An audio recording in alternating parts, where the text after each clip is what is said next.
Bienvenidos. Bueno, damos ahora inicio al panel inicial de este encuentro regional de ADENAC, con este panel que va a ser el impacto de la transformación digital en la gestión.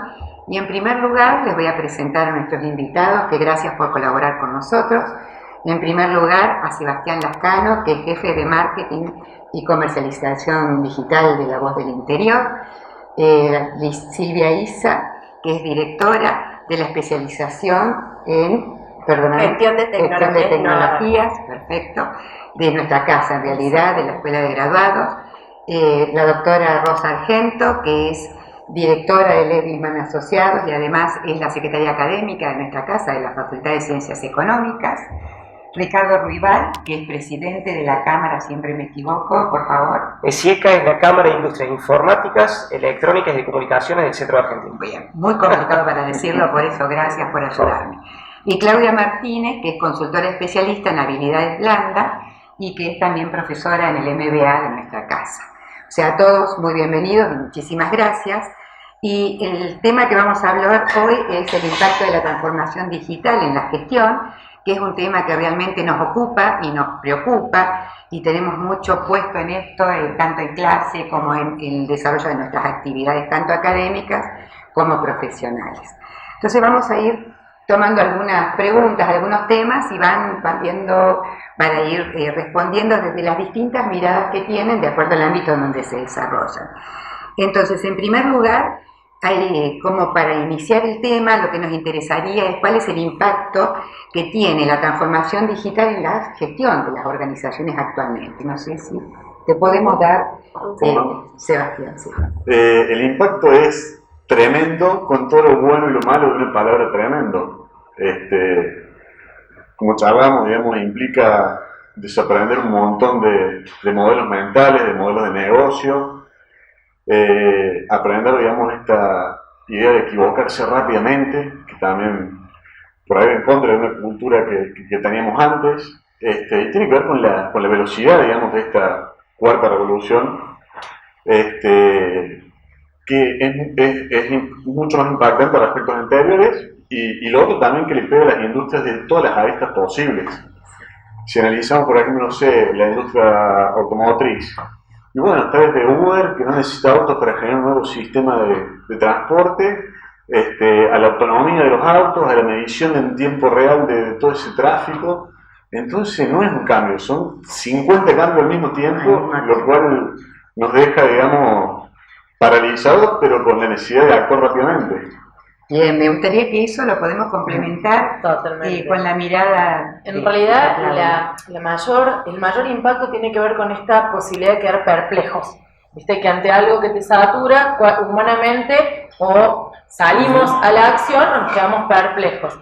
Las habilidades blandas, en este punto, lo que toman es un mix de posibilidades que denominamos hoy talento.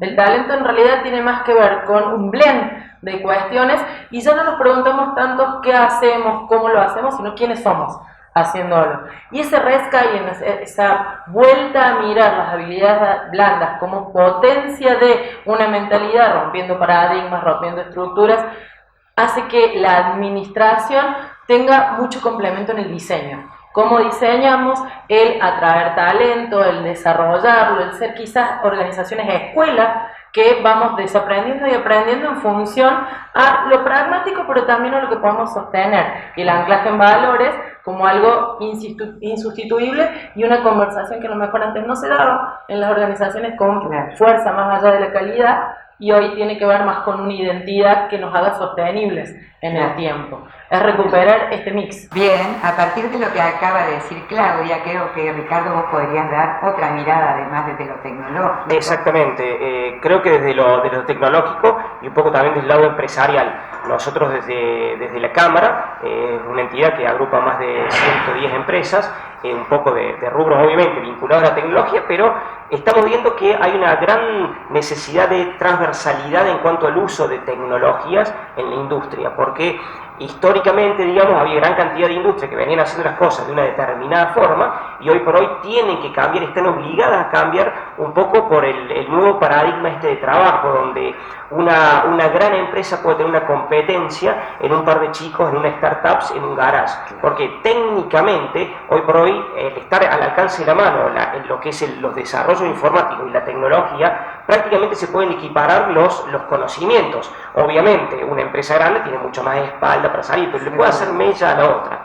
¿Y cuál es el tema acá que lo que me parece clave? Y esto lo digo también como ingeniero de sistemas, que muchas veces nosotros ingenieros pensamos en una caja y somos bastante cuadrados en algún tipo de pensamiento, en cuanto que la transformación digital, muchas veces hablamos es digitalización, ¿no? Vos avisame, yo te meto sensores por todos lados, te hago desarrollo informático, y bueno, y lo estamos viendo, y lo podemos hablar incluso lo puedo hablar por experiencia propia, donde muchos proyectos fracasan porque no es algo integral, y creo que eso es algo que vamos a hablar bastante acá. Bien, me parece interesante lo que planteas y me gustaría preguntarle a Rosa, porque por la doble mirada, primero por tu experiencia profesional, que tenés una trayectoria inmensa en el campo profesional, y cómo eso te ha permitido transferirlo a tu parte académica, en la revisión de lo que la facultad puede plantear.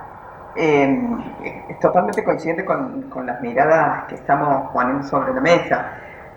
Una de las cuestiones más difíciles de tomar dimensión es la implicancia de que la transformación digital no es un aspecto solamente tecnológico.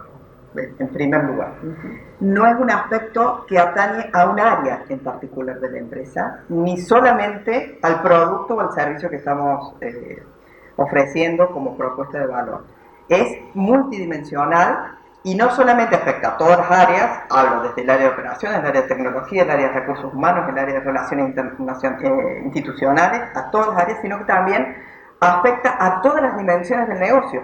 Es decir, esta propuesta de valor también requiere redefinir el modelo de negocio a partir de las nuevas exigencias del mercado, las nuevas exigencias de nuestros clientes, pero también es definir cuál es la red de partners con la que mejor nos vamos a convertir o a provocar alianzas para generar un modelo de negocio probablemente diferente. Afecta a la gestión, porque en la gestión estamos acostumbrados, esto que decía Sebastián, de desaprender cosas, estamos acostumbrados a hacer las cosas bien, y en esto particularmente las empresas que tienen más años en la industria, que han probado, experimentado y de alguna manera se sienten orgullosos de modelos de gestión que son exitosos y que siguen siendo todavía, lo hablamos hace un ratito, tienen que desaprender esas maneras de trabajar, porque esos modelos están perdiendo la competitividad que tenían antes. Entonces hay que repensarlo, y en ese repensar es dejar de hacer cosas que las sabía hacer y hacer otras que no tengo los talentos necesarios para hacerlo. Y que se mezcla con lo que decía él de las barreras de acceso, ahora son mucho más permeables, entonces produce una competencia que era impensada. Yo, por ejemplo, en el medio de comunicación, antes para tener medio de comunicación te ponías un diario, un canal de televisión, una radio, que eran inversiones muy grandes. Hoy, digamos, puede haber una redacción con 5 personas y quizás futuro no haga falta ni las personas, entonces eso cambia. Y ni hablar de lo que es el lugar físico. Hoy por hoy vos podés contratar a alguien a nivel de un desarrollo en cualquier parte del mundo. Entonces, hoy por hoy estás integrado totalmente. Esto es un ejemplo de eso. O las universidades que hoy no tienen un profesor como virtual y no necesitan del lugar físico, le piden a una empresa, digamos, utilizan ese espacio que es ocioso en determinado horario.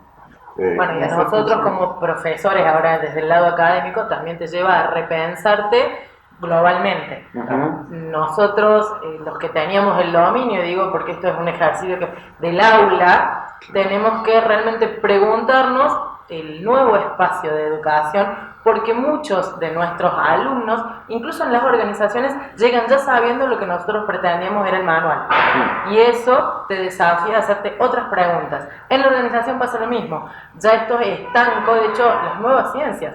Tenés neuromarketing, haces un blend, un mix, te llevan a tener campos de saber mucho más amplios. En esto hemos como vuelto a los viejos filósofos que eran matemáticos, eran químicos, eran astrónomos. Bueno, en las organizaciones esta mirada también te lleva a pensarte desde otro lugar. Mira, relacionado con eso me gustaría preguntarle a Silvia, porque tiene todo un desafío en la dirección de esta especialización. Justamente en la especialización lo que nosotros trabajamos es un poco con lo que decía Claudia, digamos, ya trabajamos con profesionales que ya vienen haciendo sus propios desarrollos, ya vienen trabajando en las empresas, ya vienen trabajando con estas estructuras.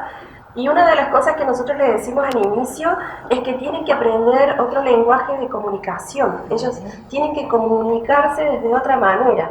Estamos acostumbrados a que cada uno hacía lo suyo, cada uno era experto en lo suyo y de repente te tercerizaba el trabajo. Esto de la tercerización, el outsourcing, es viejísimo, pero en realidad lo que hay que pensarlo es del trabajo más colaborativo, de decir, bueno, yo sé hacer esto, pero también puedo colaborar con vos en lo otro. En la especialización nosotros tenemos muchos alumnos del área científica, del sector científico, de los institutos de investigación, y a ellos realmente les cuesta esto de entender el lenguaje, de la inmediatez, del errar rápido y tratar de encontrarle la vuelta rápidamente, pero la verdad es que si uno recurre a las bases, a los orígenes, a identificar cómo las personas se relacionan entre sí y cómo a partir de eso se puede generar esto de la cultura de la innovación o de la cultura del cambio y la colaboración, a partir de ahí la verdad que se han hecho logros muy interesantes. Bien, tomando lo que dice Silvia, y bueno, un poquito todos han hablado de esto, me parece que sería interesante que habláramos un poco del impacto que ha tenido esta tecnología digital en el desarrollo de nuevos modelos de negocios. No sé si quién quiere, creo que podríamos volver a vos porque realmente en tu organización ha habido un giro total. Totalmente. ¿Verdad? Para nosotros, digamos, el proceso, digamos, arrancaba en ver que sucedía en ese día, una redacción entrando quizá después de las 3 de la tarde, con horarios muy nocturnos, a lo sumo esperando algún cierre de un partido, digamos, para que sea ese producto físico lo más actual posible. Y de repente tiene que ser una redacción 24 horas conectada, no solo en la plataforma principal que puede ser La Voz Tomar, sino también en 4 o 5 redes sociales con perfiles a lo mejor por 9 o 12 marcas que también, digamos, tienen esa segmentación de audiencia. Y respecto a oportunidad de negocio, con esta posibilidad de ver el real time, digamos, el tiempo real, de que te dice qué está funcionando, qué no está funcionando, con qué te estás causando impacto de interés en esa audiencia, y después ni hablar todo el análisis posterior a esas métricas y ese gran volumen de datos que implica, por ejemplo, tener propensiones para ver este tipo, me lee política, me lee esto, tiene más posibilidades de convertir o suscribirse a la edición digital que este otro que entra por única vez o es esporádico. Entonces toda esa clusterización son todos modelos de negocio nuevos y va a continuar en cualquier ámbito. Cualquier ámbito, te iba a preguntar. Sí, una de las cuestiones críticas de esto tiene dos aspectos importantes. Uno, que es un proceso, la transformación digital es un proceso de transición. Como tal, se prolonga en el tiempo. La dinámica de esa transición va a depender, bueno, de los esfuerzos que estén involucrados, esfuerzos y recursos involucrados para conseguir. Con lo cual estamos diciendo un camino de ida y probablemente no sea de los más cortos, porque como decíamos en algún momento, avanzar sobre la transformación digital podría, en algún momento, estamos hablando de 4 o 5 años atrás, decir, se trata de un recambio tecnológico, nos cambiamos el traje y seguimos. Un par de años, a lo mejor. Hoy la investigación científica está probando que esto es un proceso bastante más largo, que en algunos casos lleva 10 años. En ese camino de aprendizaje, los modelos de negocio se van reconfigurando. ¿Por qué? Porque las tecnologías no se detienen cuando comenzamos a repensar el modelo de negocio, sino que siguen avanzando. Y ese avance tecnológico nos va llevando a un avance en la redefinición de los modelos. Y van surgiendo, emergiendo a partir de este aprendizaje, nuevas maneras de ver el mercado, nuevas maneras de ver a nuestros clientes, y aparecen nuevos negocios, diferentes a los que teníamos. Normalmente las empresas comienzan, especialmente las que están asociadas con un producto físico, el primer indicio o la primera iniciativa de la transformación digital tiene que ver de poner en común o recambiar el canal con el que llego a nuestros consumidores. Entonces avanzo y la transformación digital la pienso como avanzar en lo que es e-commerce. A lo largo del camino de estos últimos 10 años, este tema está en el ámbito científico académico hace 15 más o menos. En los últimos 10 años nos venimos dando cuenta que eso es una de las facetas que a algunas empresas les puede resultar, pero no es la única, y sin duda ese aprendizaje va generando muchos otros desafíos que no es solamente el e-commerce. Es entender que la logística pasa por algoritmos y no por eficientizar solamente el transporte. Pasa por entender que la relación con el consumidor tiene múltiples aristas en los que la comunicación es importantísima. Pasa por entender que los talentos que necesito en la empresa no solamente son talentos digitales. Necesito talentos en todos los aspectos que se refieren a la organización de una empresa.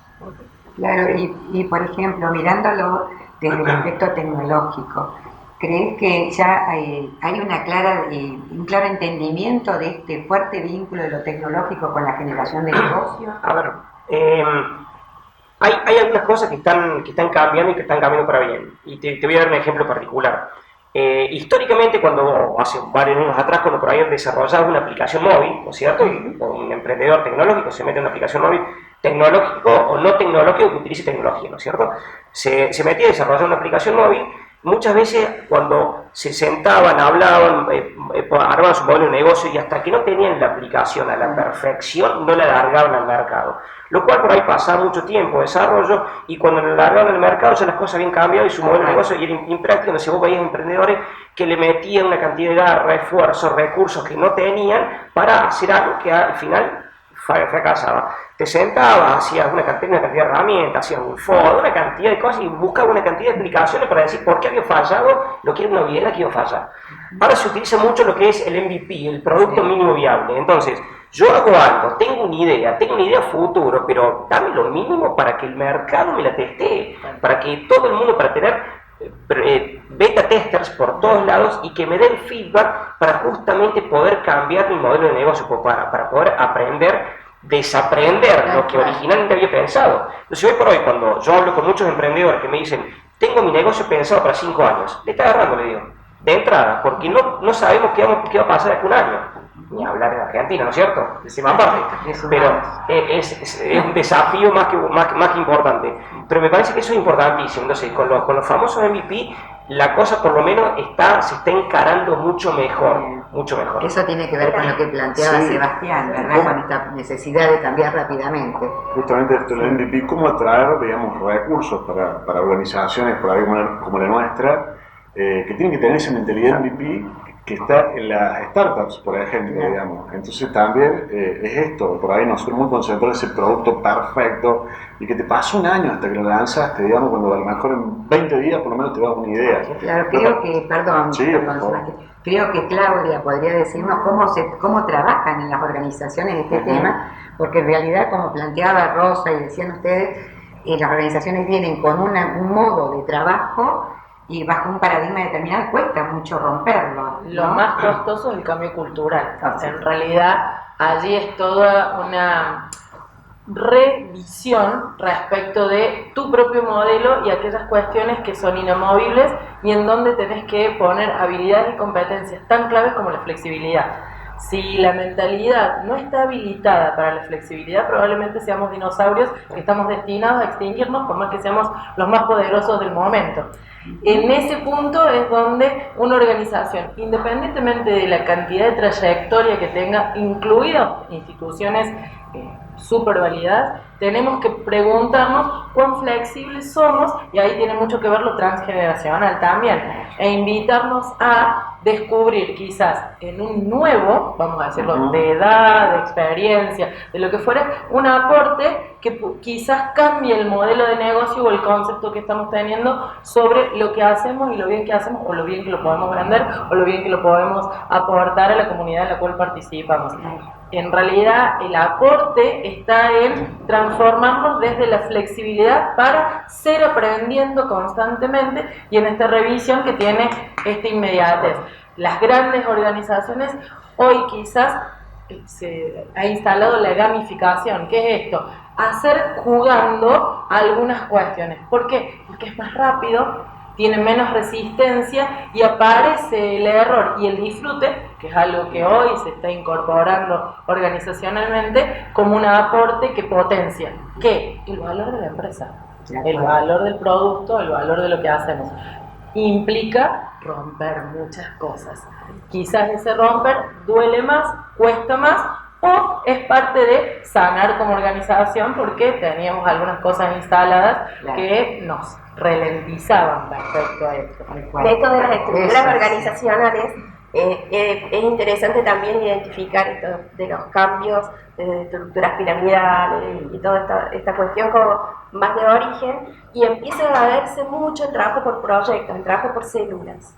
Eso de trabajar por células de trabajo, en las cuales se incorpora las múltiples miradas, la multidisciplinariedad, esto de tener distintas rigurosidades en el trabajo y distintas posibilidades de ver el problema y lo que se quiere resolver desde miradas muy diversas. Entonces, la verdad que eso es un paradigma que ya está instalado, que ya se está trabajando, y la verdad que independientemente del tamaño de la empresa, el trabajo por célula es una cosa que se puede ir claro.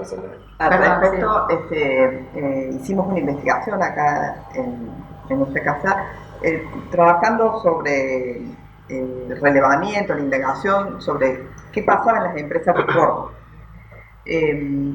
Córdoba particularmente tiene una conformación del Producto Bruto que está especialmente aportado por los sectores económicos que son maduros, que son a los que le afecta de lleno, le impacta brutalmente o de manera tremenda, diría Sebastián, la transformación digital. Y en esa investigación preguntábamos y consultábamos a los empresarios sobre cómo trabajaban o aspiraban a lograr una transformación digital. En la mayoría de los casos comentaban esto, que habían encontrado una manera que era tratar de aportar las diferentes miradas de la multidisciplinariedad en determinados proyectos, y que cada vez eso se hacía como más frecuente y más habitual en la empresa. Pero también nos dijeron, y eso es algo importante a manifestar, que había mucho compromiso entre todos, o en los proyectos que se habían iniciado a partir de esta transversalidad, hay mucho compromiso, pero que todavía costaba encontrar el sentido, el norte, tangibilizar el resultado. Entonces, por un lado sí, el camino es esta múltiple mirada de un problema complejo y multidimensional.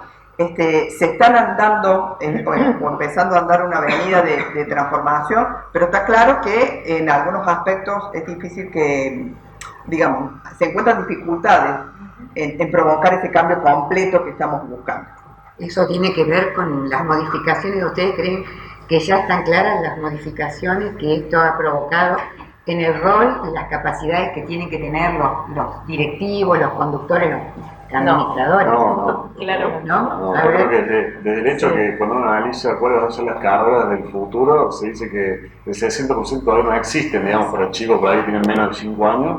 Entonces es difícil decir, bueno, ¿qué habilidades van a tener que tener esos chicos? Y no, van a tener que ir aprendiendo, y vamos todos aprendiendo en el camino, digamos. Entonces Esas habilidades de gerenciamiento, bueno, implican justamente incorporar, se habla mucho de esto que decía de los equipos divergentes, digamos, de las voces disidentes. Por ahí nosotros hemos acostumbrado siempre a un líder que se ilumina o que trata de darnos toda la información y tomar la decisión más acertada. Obviamente que el liderazgo es necesario, la visión es necesaria, pero a veces hacen falta esas voces disidentes que en algunos momentos sean co-líderes, si queremos llamarlo de alguna manera.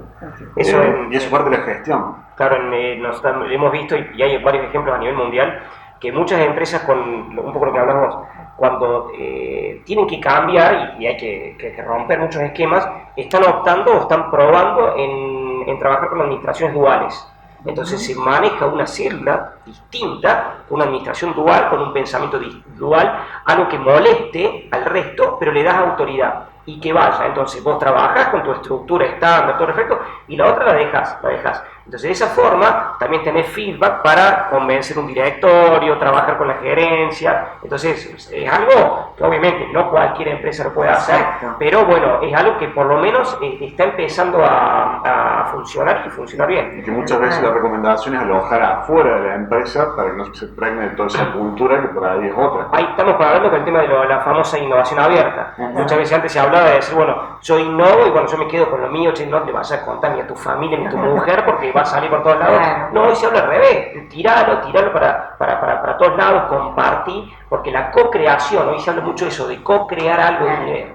Silvia, creo que es justamente tu tema, Sí. de innovación y cómo... En esto de poder generar el cambio, es súper importante el liderazgo, digamos. En definitiva, ahí es donde se provoca lo que decía Rosa también, de poder llevar esto adelante y que no se te desmadre, que no se quede el esfuerzo sin lograr ningún resultado. En los últimos años se ven buenas inversiones en tecnologías, pero eso no significa todo. Se ven buena inversión en capacitar a la gente, pero eso tampoco significa todo. Hay que trabajar en una cuestión coordinada, que en ese caso el gerente, el dueño de la empresa, quien esté liderando, es el que tiene que hacer los cambios internamente y lograr que la cultura pueda poner en forma ese desarrollo.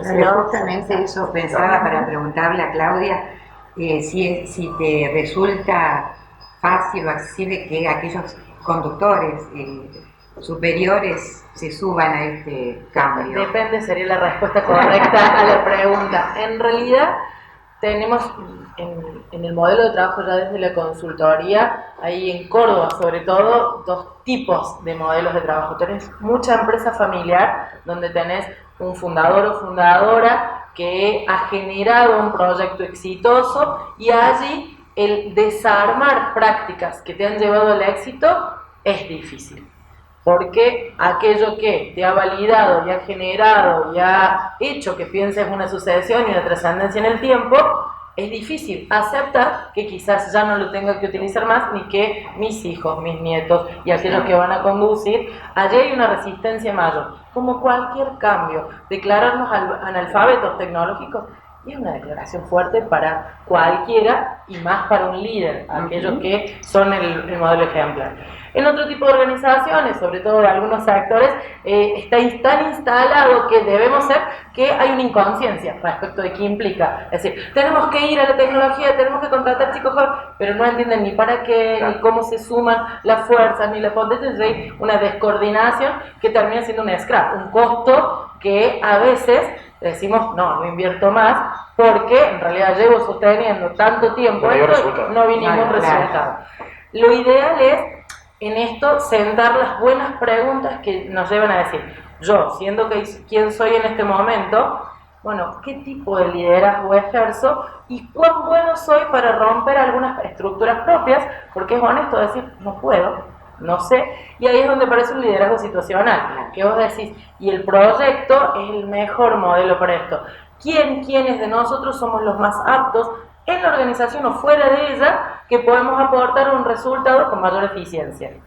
En esas preguntas me parecen los equipos de alta performance, que es justamente lo de los distintos, que lo primero que trabajan es comunicación. porque con los parecidos nos llevamos más bien, nos entendemos más rápido, con los distintos, que somos los que mayores aportes podemos hacer, nos cuesta un poquito sentirnos cómodos. Y allí está el diseño, por eso se trabajan. Las habilidades se entrenan, y el entrenamiento implica primero mucho esfuerzo y constancia. Sí, pero recién ahí se ven resultados reales. Lo que vos planteás, decís, las habilidades se entrenan, pero primero tenés que saber cuáles son las habilidades y capacidades necesarias. ¿Y a dónde quiero llegar con esa Exacto. habilidad? Porque si trabajo sin un norte, sin un sentido, pierdo tiempo y esfuerzo, y obviamente economía sin lugar a dudas. Porque hablamos de conformar equipos, de trabajar por proyectos y demás, pero por allí, tal vez en la conformación del equipo, no sé si está tan claro qué habilidades se buscan y qué capacidades. Es uno de los hallazgos que tuvimos en la investigación, esto de identificar que el cambio cultural es, si se quiere, uno de los mayores desafíos que provoca la transformación digital. ¿Por qué? Porque está arraigado en conceptos, en normas, en valores. Esto de la tolerancia al fracaso, que es una, digamos, si se quiere, una habilidad que tenemos que desarrollar rápidamente, no es, si se quiere, una habilidad que estaba presente o que era necesaria en el paradigma anterior. Entonces, estas cuestiones son importantes. Y decíamos, uno de los hallazgos que tomamos en la investigación era ver esto, justamente, que los empresarios nos comentaban que el cambio cultural era importante, pero que también necesitaban encontrar los talentos que fueran la base para generar los cambios necesarios. Y ahí me parece que la figura del líder se va reconvirtiendo, no es el líder iluminado, sino un líder que moviliza energías. Y las energías van dependiendo del tipo de proyecto. Hay energías que están relacionadas con la productividad, hay movilización de energías que están originadas más bien en la comunicación, hay logros de proyectos que no tienen que ver necesariamente con un solo perfil, sino con una mezcla de habilidades, y me parece que ese rol de liderazgo es el que más cotiza hoy en términos empresarios, aquel que puede tener situacionalmente ponerse en el rol de movilizador, de coordinador, de gestionar a la par de otros y no en dirigir, como se entendía antes el rol. Nosotros trabajamos mucho también en la especialización el concepto de la experiencia del usuario, y este concepto de experiencia de usuario viene no tanto por el lado del cliente, bueno, en general se apunta mucho a la experiencia del cliente y cómo nuestro cliente ve a nuestra empresa, pero también a la experiencia interna, es decir, el usuario interno, quienes participan con nosotros día a día en las organizaciones, también tienen que tener esa buena experiencia de transitar todos los espacios cómodamente y tratar de sacar lo mejor de uno, ¿sí? Así que ya hablamos permanente, en nuestra charla gira alrededor de la transformación digital, que por allí no sé si es tan conocido qué significa esto. A veces hablamos de innovación y creemos que tenemos que ser iluminados, etcétera. Es un concepto complejo y a mí se me ocurre pensar siempre, porque está muy asociado a la gran cantidad de tecnologías de desarrollo nuevos que hay, la inteligencia artificial, el Big Data, cantidades de elementos con los que contamos. Pero mi pregunta es si realmente se sabe, si se tiene conocimiento sobre eso suficiente para ser aplicado a las organizaciones. O sea, los instrumentos están, lo que no sé es si conocemos exactamente su aplicación, la mirada de ustedes mirando dentro de las organizaciones. ¿Creen que se conoce sobre esto? No, yo creo que no con totalidad. No. Cuando hablamos de transformación digital, lo primero que decimos es informatización. Lo primero que se nos viene en la cabeza. Sí. Yo he tenido una cantidad de clientes que me dicen, no quiero encarar un proceso de transformación digital y necesito que me instales un CRM. Claro. Estamos mal. Entonces, cuando uno arranca y dice, pero pará, ¿qué hace falta? Transformar a nivel cómo pensar, cultura. Bueno, pero para eso es otra cosa, yo lo que quiero salir. Y bueno, ya no es lo mismo. Entonces, no podemos comparar la aspirina para el dolor de cabeza contra la internación y diagnóstico completo. Entonces no, yo creo que hay un desconocimiento muy grande. Es importantísimo que las entidades educativas y el gobierno también estén con esta cuestión de sensibilización para encarar el enfoque integral Porque hubo el tema, yo como desarrollador informático, vos me contrataste, desarrollo algo, pero va a fallar. Y bueno, yo quiero, si a vos te va bien, obviamente a tu empresa le va bien, a la industria le va bien, y a nosotros como sociedad nos va a ir bien. Entonces, resumiendo, no, hay un gran, falta mucha información, falta que se difunda, falta que se sensibilice, y falta que nosotros como empresarios sepamos que, empresarios tecnológicos y no tecnológicos, sepamos que no sabemos mucho y no sabemos nada. Entonces tenemos que incorporarnos. Sí, sí, obviamente, y también el tema, dentro de por ahí lo positivo y lo que sí se está incorporando más rápidamente, por ahí es esa democratización de la información dentro de una misma compañía. Que antes quizá el área manejaba casi en un silo, en un compartimento estanco, la información por lo cual a ellos lo medían, y no se daba esa interrelación o saber cómo le afecta lo mío al otro. Hoy eso se ha trabajado muchísimo en la organización y lo permiten, digamos, el acceso a nuevas tecnologías. Entonces lo que podés armar, digamos, tableros de gestión, definir claramente los indicadores. Entonces algo de esto que por ahí también decía Rosa, de, bueno, no olvidar que acá tiene que haber un resultado más allá de cuál es el mejor proceso o metodología para alcanzarlo. Y el desafío está en que cada una de esas personas que son parte de esa organización lo tenga siempre presente y como norte. Claro.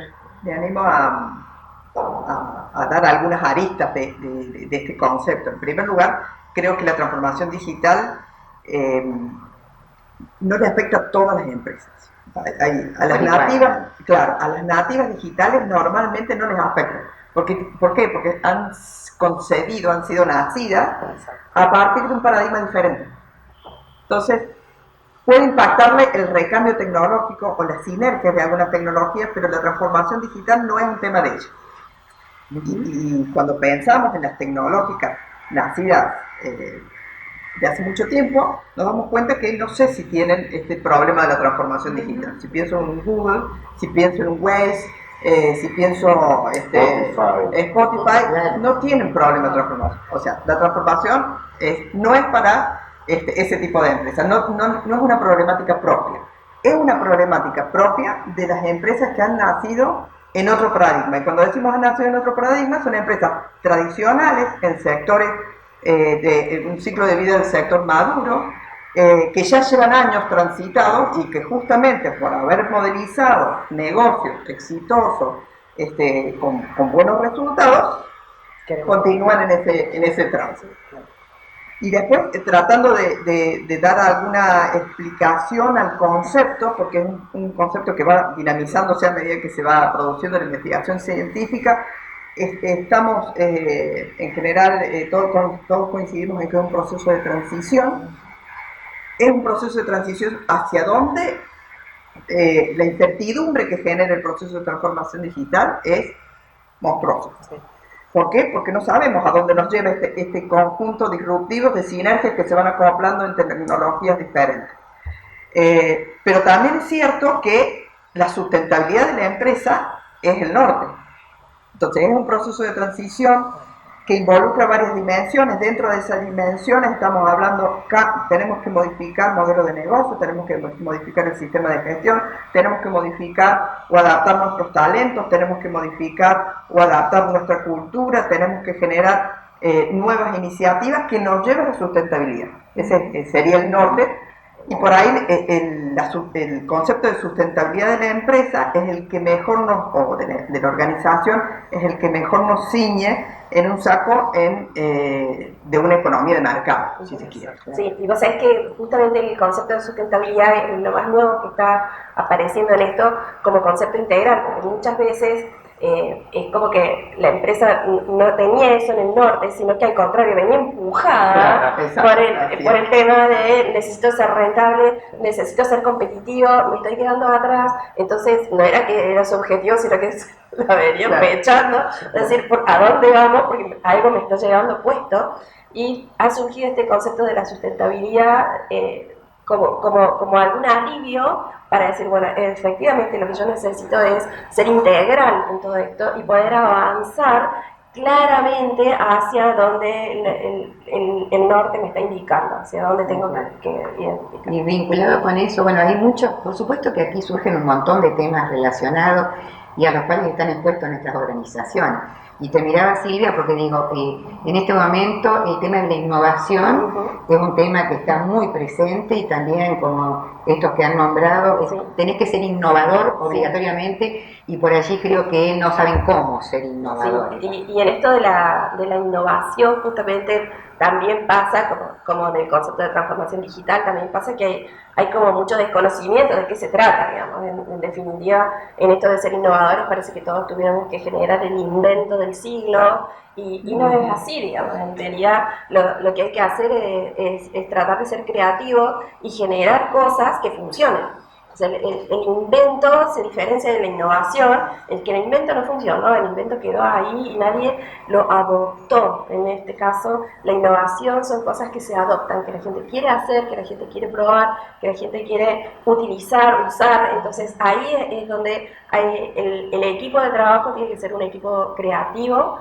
Y hace falta para eso, desde mi punto de vista, lo venimos trabajando mucho en la especialización, hace falta mucha información. Es cierto, con el CRM solo no te alcanza, no te alcanza, sí. Pero bueno, hoy la inteligencia artificial te permite generar mucho dato, y sobre ese dato poder empezar a trabajar. Lo que hay que hacerlo es prolijo, organizado, una gran base de datos que no sea organizada, no va a tener nada. Con la publicidad, por ejemplo, un claro ejemplo que antes era bueno, lograr, digamos, que tu producto se difunda al mayor alcance posible, entonces los medios masivos, entre todo, el tipo sabía dónde pautar y ya se aseguraba un determinado mercado.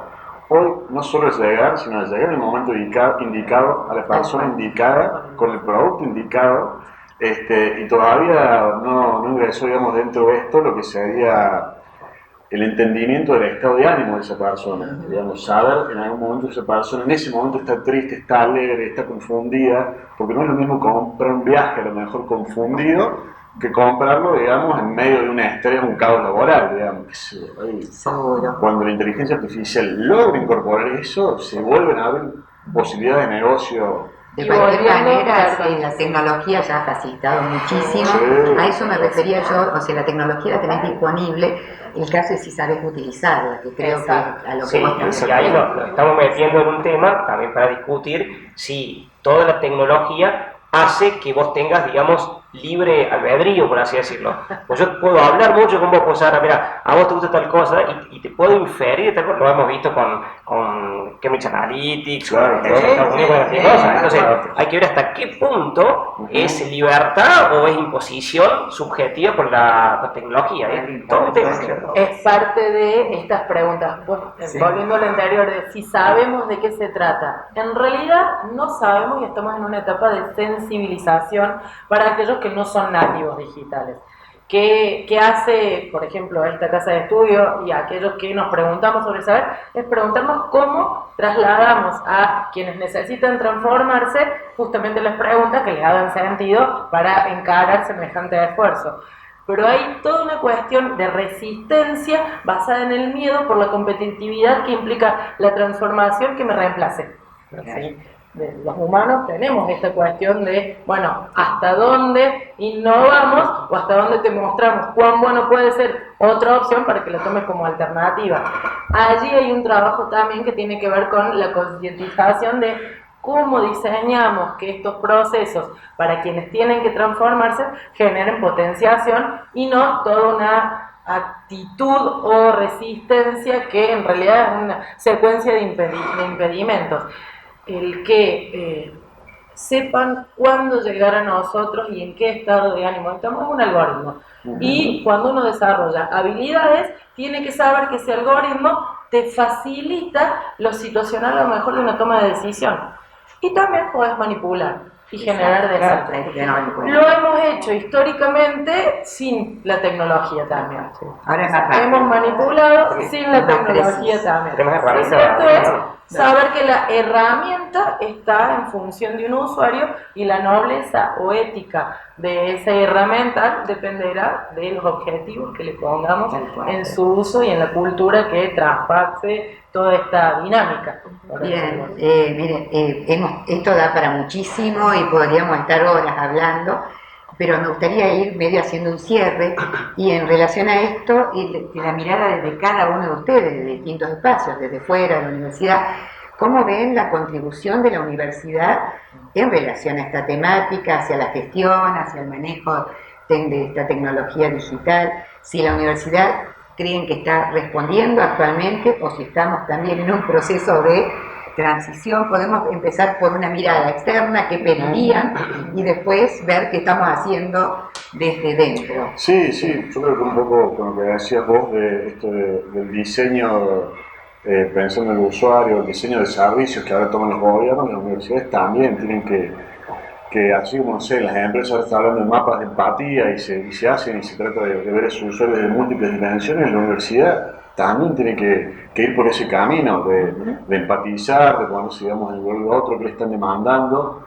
y siempre con ese horizonte de que estas tecnologías, de las cuales hablamos en toda la charla, llegaron para quedarse y se van a llegar de una forma tremenda. Entonces, qué sé yo, carreras tradicionales, como puede ser la abogacía, por ejemplo, donde había que tener un conocimiento de jurisprudencia hacia atrás. Hoy capaz que con un algoritmo que procese el lenguaje natural te tira todo un histórico que ya te cambia tu rol, digamos. Entonces, ¿dónde va a estar ese valor agregado que va a incorporar el estudiante para que después, digamos, sea potencialmente contratado por alguien, digamos, o servicio mejorado? Bien.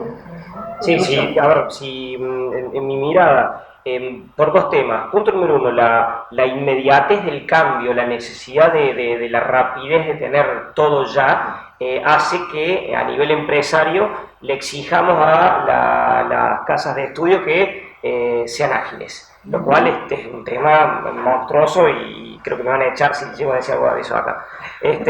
¿Cuál es el tema? Necesitamos recursos, necesitamos carreras actuales, necesitamos cambios de currícula rápido y eso es todo una forma de pensar distinto. Entonces, eso por un lado. Por otro lado, es clave también para mí la incorporación de todo lo que son las habilidades blandas. El tema de lo que es inteligencia emocional, por ejemplo. Estamos tan digitalizados que por ahí no tenemos que caer en lo que es la tecnocracia, en lo que es hacer todo robotitos, ¿no es cierto? Entonces creo que también eso las casas de estudios tienen que empezar a incorporar este tipo de habilidades para que sean parte del conocimiento, parte del saber. Sé que las universidades están en esto, están metiendo una cantidad de horas y capacidades en esto, pero bueno, por ahí falta un poquito conectar más la empresa con la universidad por la inmediatez de las respuestas que necesitamos. Claramente, bueno, vos diste un tema que para nosotros siempre ha sido sensible, que en nuestras carreras, que siempre han tenido una mirada muy técnica, todos estos temas costaban incorporarlos. Bueno, ya se han incorporado con alguna modificación del plan de estudio, pero todavía sigue siendo complejo. Tu mirada, Claudia. Hablo como profe y después hablo como consultora, hago los dos sombreros. Como profe creo que también han surgido nuevos modelos de universidades en el mundo que responden quizás más inmediatamente a algunas cuestiones. Y las universidades que tenemos y tienen historia, estamos asumiendo con responsabilidad el proceso de autodesafiarnos ante esto. Como toda organización, universidad, empresa y cualquier organización, el cambio es más lento que para el individuo en singular, porque para el individuo en singular tomar una decisión lleva eso. Para una organización implica una serie de acuerdos, de mirada común, que lleva un poco más de tiempo. Entonces ahí es donde también quedamos un poquito asincrónicos respecto de la respuesta inmediata. ¿Cómo cambia eso? Y ahora lo miro como consultora y como profe, y es, en la universidad se está dando este modelo de laboratorio, es decir, trabajar ya con una teoría aplicada y con el usuario de la transformación de mentalidad, que es fundamentalmente lo que hacemos en el momento. Entonces allí hemos acortado mucha distancia y desde una consultoría aplicada, desde una universidad que va a la empresa y la empresa o la organización viene a la universidad, eso ha hecho que estemos más cerca. Nos falta un montón. Y las habilidades blandas, bueno, a eso me dedico y las amo y la verdad que son una pasión, son temas que antes... hace muy poquito no eran ni siquiera temas. Sí, o estaba muy leve. O de no estar por alguna cuestión de A ver, ya el nombre, habilidades blandas, entonces las duras deben ser un poco más sólidas. Pues no, tienen que ver con un desarrollo que tiene otra forma de mirarse, aunque también se puede sacar un algoritmo de eso, pero tiene que ver con que por lo menos hoy estamos ocupados y preocupados porque sean parte de una currícula formativa también. Yo quiero rescatar lo que decía Claudia también, como para ir haciendo un cierre de esto, de que es cierto que las universidades tenemos compartimentos muy estancos y es difícil hacer cambios de currícula, cambios de planes de estudios, pero en la forma del trabajo dentro de la cátedra es donde podemos hacer estos cambios, digamos, es donde podemos generar, desde incorporar nuevas tecnologías, desde poder identificar cuáles son las fortalezas y las habilidades que tenga cada uno de los alumnos, hasta poder trabajar algunos puntos como más fuerte de lo que hacemos antes. Por ejemplo, en ciencias económicas nosotros tenemos mucha capacidad analítica y esa capacidad analítica en algún punto medio que se había perdido, se había desvirtuado y hoy es el momento de potenciar eso, digamos. Entonces, las materias que te ayuden a hacer un análisis bien, no sé, estadístico, de trabajo de información y de datos, que por ahí habían quedado en materias que estaban como trabajadas, como minimizadas, hoy hay que potenciarlas. Dentro del mismo plan de estudio, por ahí hacer alguna reestructuración muy sencilla, pero potenciando estas capacidades analíticas que hoy por hoy van a ser una habilidad muy requerida para el futuro. Antes de darle la palabra a Rosa, que creo que su mirada desde la Secretaría también es muy importante, me parece que algo que nombraste vos es importante, el trabajo en las cátedras. Y por supuesto que esto varía de acuerdo al ámbito universitario en el que estemos hablando. Hay universidades más chicas, nuestras grandes, por allí tenemos cátedras muy numerosas y creo que mucho pasa también por modificar nuestros estilos de trabajo dentro de la cátedra, romper con esas estructuras piramidales que teníamos, titular, etcétera, y trabajar más en equipo. Creo que también desde allí se empieza, ¿no? Y ahora Rosa. En el mundo el modelo exitoso para llevar adelante los procesos de innovación y de transformación es el que nuclea Estado, universidades y empresas. Ese es el modelo que nosotros debemos seguir y la contracara de eso es que tanto las empresas como las universidades y el Estado somos en todos los casos organizaciones que están atravesadas por el proceso de transformación digital. O sea, nosotros como universidad, el Estado como tal, tiene la misma problemática de las empresas de sectores maduros. O sea, han sido concebidos en un paradigma tecnológico diferente, no ha sido el digital. Entonces, la universidad, el sector de la ciencia e inclusive el sector del Estado tiene la misma problemática.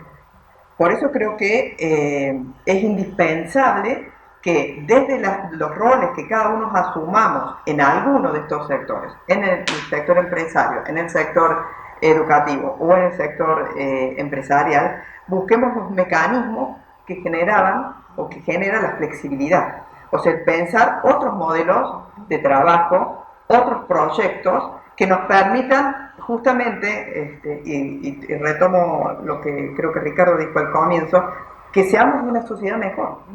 Y una sociedad mejor no es solamente a través de las políticas de Estado, no se hace solamente a través de el impacto de una educación o de un sistema universitario en la sociedad o del impacto de la empresa. El éxito de una sociedad pasa por la conjunción de estos tres aspectos y me parece que cada uno desde nuestros roles tiene que bregar para que encontremos estos nuevos modelos de hacer y de pensar una mejor sociedad. Me parece que por ahí pasa nuestro desafío. Bien, bueno, creo que hemos conversado bastante. Nos interesaba conversar y poner en común con nuestros colegas que participan en este encuentro, que bueno, en realidad es todo un desafío para nosotros porque es la primera vez que lo hacemos de manera virtual. Esperamos que sea exitoso y lo que queríamos poner en común era una mirada desde distintos ángulos en relación a la temática principal que es transversal a lo que vamos a tratar. desde una mirada bien tecnológica, siempre te pongo como tecnológico, pero no es porque es tu especialidad principal, de una organización que ha sufrido un cambio muy fuerte desde aquellos que conducen desarrollos en relación a las habilidades blandas, desde una conductora de una especialidad que vinculada a lo que es la tecnología, y Rosa también con su experiencia profesional y su mirada académica fuerte, que creo que todo esto da una mirada y muestra la complejidad del tema, ¿verdad? Así que bueno, les agradecemos muchísimo a todos aquellos que nos están acompañando y agradezco principalmente a todos ustedes el haber respondido a nuestra convocatoria. Muchísimas gracias. Gracias.